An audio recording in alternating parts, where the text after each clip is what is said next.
So, Avengers Infinity War. Hello fellow Avengers, my name is VideoJames, and today I'm doing another review. So today, of course, as you can tell from the intro that I just did not 5 seconds ago, and probably some of you guessing from the Iron Man figure trying to shoot Megatron up there, today I'm doing a review of the new Avengers Infinity War that just came out, but I believe by now, it came out Friday before last week, so it would be a week from then, and then 4 days, so not over a week and a half ago, I would say. I gotta say, my initial thoughts going into this movie were, it's gonna start the be-all and end-all of Marvel. That this is gonna be one of the last Marvel movies in the entire story arc that just ends it all. That after Infinity War, it's gonna either be the heroes save it or the heroes all die. Keep in mind, this review is basically just gonna be my opinion, although I do know one person that actually shares this opinion, and that is my grandma, because she's seen a couple of Marvel movies, and she went with me to go see Infinity War, and we actually had a lot of similar views. So keep in mind, this is just my opinion. Of course, all reviews are basically opinion. So without further ado, let's just take a look at Avengers Infinity War. So basically, the movie starts out with us hearing a distress signal sent out by Loki when the ship that the Asgardians are on after leaving Asgard is attacked by Thanos when he comes after I believe it's what does he come after? The Space Stone, because he already has the Power Stone. And as Thanos is killing all the Asgardians and he almost has Thor completely dead, Loki gives up and gives him the Tesseract. And we do see that Thor didn't know that Loki actually had a Tesseract, so it kind of shows that Loki still hasn't really changed, and he's kind of up to his old tricks. But then we also get kind of a relief from some of our favorite characters that we end up losing Loki to Thanos, losing Heimdall to Thanos. But before we lose Heimdall, he actually sends Banner to Earth to warn people. And then we see Doctor Strange actually ends up having the Hulk crash into his living room, and he ends up bringing not only Iron Man, but basically all the other Avengers together and warning them of this ever-coming threat, so they all basically have to decide, okay, we need to stop this. And then we get in this kind of question about where's Vision, that we haven't really seen Vision after the events in Captain America Civil War, so we get no clue where he went. We have no clue where he's disappeared to, what he's done, and we have no clue where Wanda is either, and we know those two are probably together. So then we get a shot of them and them actually being attacked by Thanos' Black Order and getting them actually involved. Later revealed that Gamora actually tells the Guardians and Thor that Thanos wants to eliminate half the universe, and if he gets all 6 Infinity Stones, that's going to be highly possible. I say the movie actually did do a lot of stuff that I find it did really well. So first off, the story, while it might not have been completely comic book accurate, was actually still very accurate and a very good story. That it was kind of this be-all and end-all, that they didn't really toy with characters' lives. Like in the beginning when Loki dies, we actually get Thanos saying, no resurrections this time. So we actually get confirmation that Loki is dying, so it's taking more of a serious tone and taking more of a gruesome tone. And I gotta say, some of the areas in the movie are kind of a bit much for some younger audiences. Like, it's not Deadpool level. Deadpool is like the be-all and end-all of gore when it comes to Marvel. But it does have some stuff, like some of the death scenes in Marvel Infinity War are actually a bit too much, and some of the other stuff is actually kinda iffy. I kinda wouldn't really say it's all that great, but a lot of the death scenes, well, not a lot of them, but a few of them are kind of a little gruesome. We also do get a lot of the traits of the heroes that we all love seeing in this movie. That we see Iron Man still got this, okay, we're gonna do this my way because I'm the smartest man alive. I know what needs to be done. And we kind of see him butting heads with Doctor Strange, because Doctor Strange, another one of the smartest people on the planet, and he actually does end up butting heads with Iron Man a lot, and they do end up getting into a bit of a bout about which idea is right, whether they should just take on Thanos at his home turf, or get the Time Stone as far away from him as possible. But we also see traits in characters like Pete, that in Spider-Man, we see he's got that juvenile kind of stuff we saw in Homecoming, that he's still got that joking side, and we see the friend, Ned, he's still got that kind of side to him that we saw. That he's kind of basically the sidekick to Spider-Man, and I kind of like Ned. I like Ned as that supporting sidekick character.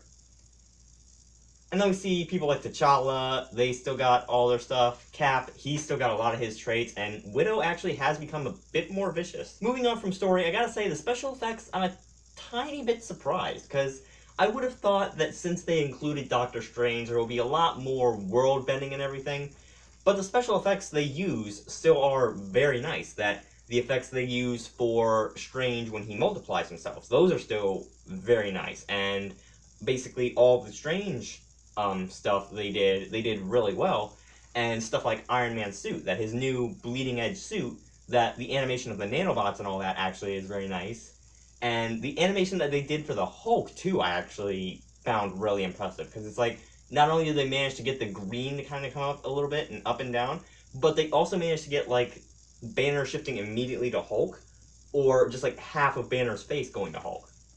And moving back to the topic of Iron Man's suit, the effects they did on T'Challa's suit were actually nice as well.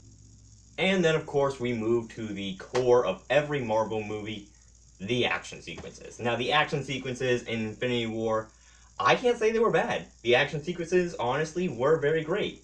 Now, I've got to say something. They did seem to kind of try and replicate Michael Bay's style, but somehow they managed to make it work. So if you've ever seen one of the Transformers movies, you'll know what kind of style I'm talking about. That kind of shifting every 5 seconds, panel between panel between panel between panel, and really never giving you a clear, decisive look at the action that's going on. So it doesn't really look that great. It looks really messed up, and you can't really get a focus on anything. And it seems like Disney kind of tried to replicate that in this movie, but they didn't do it as much, and they kind of did it a little better in a way. That with this kind of filming style, they actually did it slower, to where every panel lasted a bit longer and you got more focus on each kind of situation that was going on. But it also wasn't moving to a completely different character or a completely different situation. I think they did that really well. Thing I have to say, the ending did kind of feel a little weird. So, as with all Marvel movies, there are end credit scenes after the end of Infinity War, and I would definitely recommend you go see the end credit scene for Infinity War, and don't just leave at the ending. Like, if you still have yet to see it and you go to the theater sometime soon while it's still out to go see it, don't leave when the credits start rolling. Leave after they start rolling. Like, go to the bathroom if you need to, and then come back and just watch the end credit scene, because you kind of need to see that in order to kind of wrap up the movie. Now, the ending did kind of feel a little weird.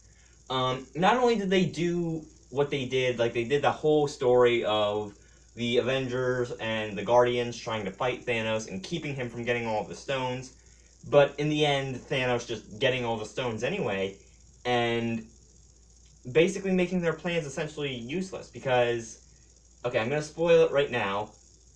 Strange gives Thanos the Time Stone, which basically just means that Thanos has won.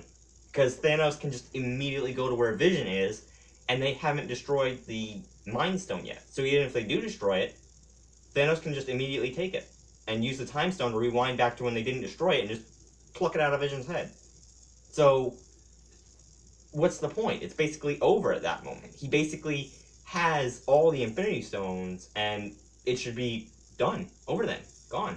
And that's actually what they decided to do.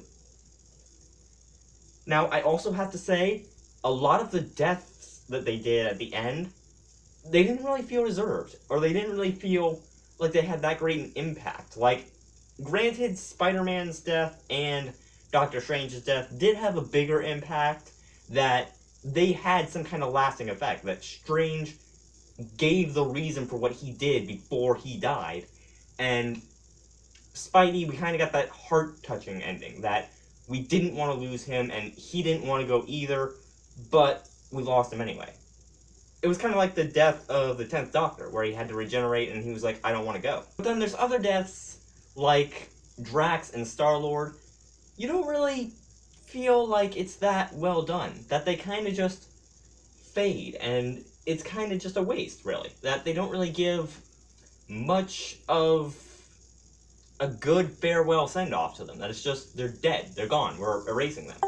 And I feel like that's a little weird. I feel like just ending the movie like that and killing off a bunch of characters like that is a little weird, that they should have at least done a different kind of way that Tony could have been looking around and watching everyone crumble around him after, say, Spidey went, that Spidey should have been the second one to go after Strange, and then the Guardians, because that would have been a bit better. That would have been at least better than what they did, which is they did Strange, then they did the Guardians, then they did Spidey, and it kind of left the Guardians' deaths feeling a little underdeserved. The reason I say watch the end credit scene is because it kind of ties that ending together. So the end credit scene actually ties it together because we get one of the most recognized characters from the MCU franchise, in the movie franchise, actually, that we know, dying, but we see a major connection to Avengers 5 Endgame, and possibly even the next Marvel movie for Captain Marvel. So it kind of ties that together. It kind of ties together that it wasn't all for naught, that there's still a backup plan, but I feel like they should have put that before the credits, and then put maybe, like, an end credit scene of Thanos being on, like, Titan or somewhere and just enjoying his short-lived reign. And honestly, that would have made it a little better, but the way I feel like they ended it didn't really end it that well. It feels like they kind of drew out the movie and put the credits at the wrong spot, and then kind of just said, okay, we're done. What I got with the ending is it does really seem all for naught. That the way they ended it with Thanos winning anyway, even though they thought he wasn't going to win, but he won anyway. So no matter what they would have done, he would have won anyway. So it didn't really seem to matter, which I don't really feel like they should have done, but I feel like that's kind of what they were going for, because in the beginning, we hear Thanos give his little speech about dread it, run from it, destiny still arrives, and we hear Strange give all the possible outcomes for this war, and we see that there's very little chance of this not happening. We see that there's very little chance of the Avengers actually winning. In fact, it's like a 14,261 to 1 chance, I think. And I don't really think that the way they did all this was a good idea. Because to have that big fight and to have that huge war and have Thanos just win in the end anyway seems a bit counterproductive. I feel like if they would have done something like having Thanos not get the Time Stone would have been a tiny bit better. That if Strange had, say, found some kind of power that was able to destroy the Time Stone and got it away from Thanos, then maybe that would have been a little better because he wouldn't have had all the power he needed, but he could have just been like, okay, I'll still snap my fingers and a third of the universe will be gone. So I feel like if they would have done that, it would have been a bit better. But overall, the ending was still good. I wouldn't really give it 5 stars. I would give the ending probably 3 stars on its own. Just because, again, it felt weird. I feel like they could have done it a bit better. I feel like with the ending they gave Infinity War, there could have been a better way to actually do it. But overall, I gotta say, Infinity War is one of the best Marvel movies I've seen. It is actually probably one of my favorite Marvel movies now, even topping the original Avengers, Age of Ultron, the original Spider-Man, the first Spider-Man movie, Spider-Man Homecoming, Iron Man, and The Incredible Hulk. It's topping all those, and it is actually probably, I would say, one of the best Marvel movies in the franchises to date. In fact, a lot of people seem to agree, and it's kind of synonymous with how it functions compared to the other movies as well. That, if we look at it, it's now the largest grossing Marvel movie and the one with the longest runtime as well. That it's longer than the original Avengers, and the original Avengers is actually the second longest of the Marvel movies. So it's kind of got that nice, almost throwback to the original Avengers, that the original Avengers used to be the longest movie and the biggest kind of hitter. But now we have Infinity War, and that has the longest runtime and the biggest hit in theaters that we've seen so far. Regardless, I'd say I'd have to give it a 4 out of 5. Again, I feel like some of the deaths could have been a bit better, and I really just, I feel weird about the way they ended it. I feel like the way they had that end credit scene it should have been before the credits. Like, this is probably one Marvel movie that could have gone without an end credit scene, or at least a better end credit scene. Again, it's one of the best Marvel movies I've seen. I definitely have to give it a 4 out of 5. I can't give it a 5 out of 5 though because of the ending. I'm sorry, Marvel. You did good for most of the movie, but the way you ended it was a bit sad. It was a tiny bit feeling like you could have done a bit better. I'm gonna leave this video here. I would definitely say go watch Infinity War because I honestly absolutely loved it. Funny story though, when I was actually seeing the movie, there was like an older man and his kid sitting on the right of me, like 5 seats to the right of me, and I was clear in the front row because tickets were almost booked out. And I'm sitting there, and then like halfway through the movie, the kid's asking all these questions that had already been explained earlier in the movie, and I'm like, what? Regardless, I'm going to leave this video here. I hope you guys enjoyed it. If you did, you can slap the like button as always, and I'll see all you beautiful people in the next video. And hopefully Iron Man doesn't burn Megatron.